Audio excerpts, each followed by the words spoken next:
ఒక లక్ష్యం లేకుండా గత ప్రభుత్వం.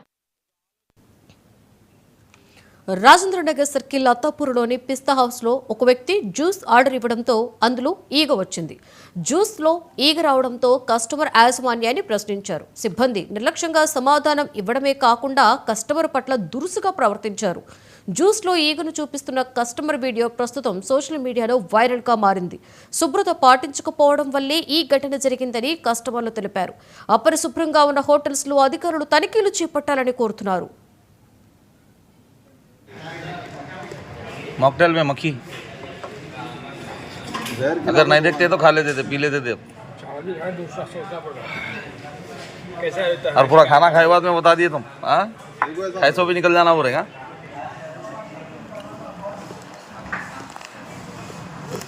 थोड़ा मैं क्या करूँ वो बोलो।